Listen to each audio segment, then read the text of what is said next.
الحمد لله رب العالمين، والصلاة والسلام على أشرف الأنبياء والمرسلين نبينا محمد وعلى آله وصحبه أجمعين. قال الله تعالى: فإن آمنوا بمثل ما آمنتم به فقد اهتدوا وَإِن تَوَلَّوْا فَإِنَّمَا هُمْ فِي شِقَاقٍ فَسَيَكْفِيكَهُمُ اللَّهُ۔ برادران اسلام، آج مسلمانوں میں فرقہ بندی، اختلاف، انتشار بے انتہا ہے۔ بہت سے لوگ حیران اور پریشان بھی ہیں کہ آخر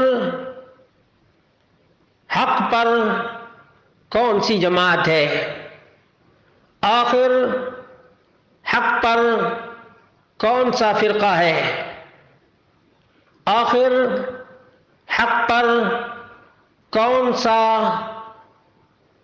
ٹولہ ہے،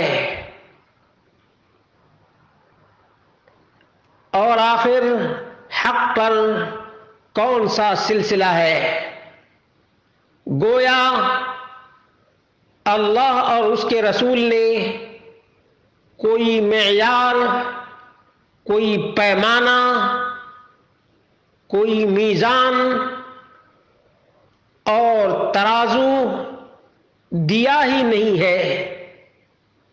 اس وجہ سے لوگ متحیر اور پریشان نظر آ رہے ہیں، حالانکہ اللہ اور اس کے رسول نے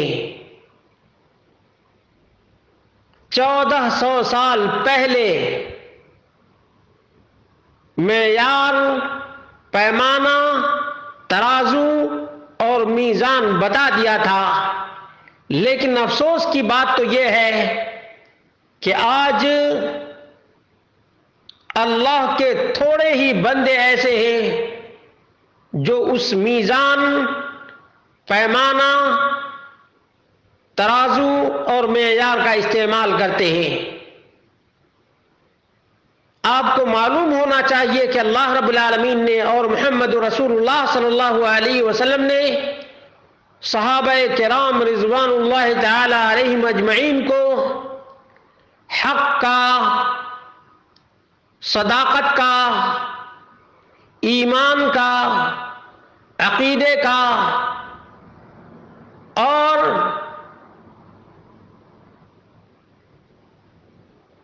اخلاق کا معیار صحابہ کو قرار دیا ہے۔ کیوں؟ اس لیے کہ انہوں نے سب سے پہلے ایمان کو اور اسلام کو نبی اکرم صلی اللہ علیہ وسلم سے سمجھا، سمع و طاعت کو انہوں نے پہچانا، انہوں نے نبی کریم صلی اللہ علیہ وسلم کے آثار کی پیروی کی۔ اسی لیے اللہ کے رسول صلی اللہ علیہ وسلم نے افتراق، انتشار اور فتنوں میں صحابہ کو معیار حق قرار دیا ہے۔ چنانچہ نبی مکرم صلی اللہ علیہ وسلم نے فرمایا: افترقت الیہود علی 71 فرقہ، یہود 71 فرقوں میں بٹ گئے۔ وافترقت النصارى على 72 فرقہ، کرسچن 72 فرقوں میں بٹ گئے۔ وستفترق هذه الأمة على 73 فرقہ، اور یہ امت 73 فرقوں میں بٹ جائے گی۔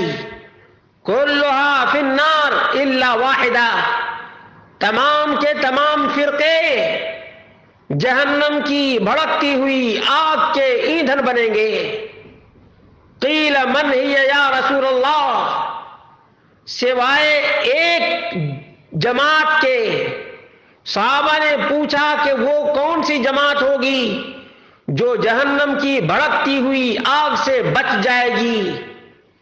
قال، نبی مکرم صلی اللہ علیہ وسلم نے جواب دیا، من کان علی مثل ما انا علیہ واصحابی، نجات اسی کو ملے گی جس پر میں چلا ہوں اور میرے صحابہ چلے ہیں، اسی پر چلنے والے نجات پائیں گے.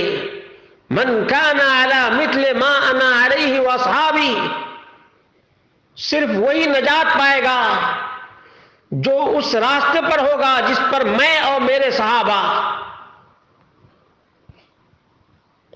اور دوسری روایت میں ہے ہی الجماعہ، کہ وہ ایک جماعت ہوگی جو جہنم کی آگ سے نجات پا جائے گی.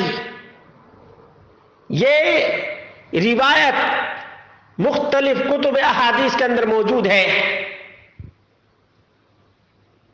ابن ماجہ میں 3992، ترمذی میں 2640، ابو داؤد میں 4596، مسند احمد میں 8377، اسی طرح سے مستدرک حاکم وغیرہ میں بھی ہے. اور امام حاکم نے کہا صحیح علی شرط مسلم، صحیح مسلم کی شرط پر یہ روایت صحیح ہے. اس روایت کے سلسلے میں علامہ ابن تیمیہ کہتے ہیں ہوا حدیث صحیح مشہور، یہ حدیث صحیح اور مشہور ہے. شیخ الالبانی رحمہ اللہ نے السلسلہ الصحیحہ میں اس کو ذکر کیا ہے اور کہا ہے صحیح ہے. معلوم یہ ہوا کہ مومن دین کے معاملے میں نہ کبھی پریشان ہوا ہے اور نہ ہوگا، کیونکہ ایک مسلمان کے سامنے قرآن و سنت اور فہم صحابہ میزان ہے، معیار ہے، ترازو ہے، پیمانہ ہے، جس پر تول کر حق اور باطل میں امتیاز کر سکتا ہے.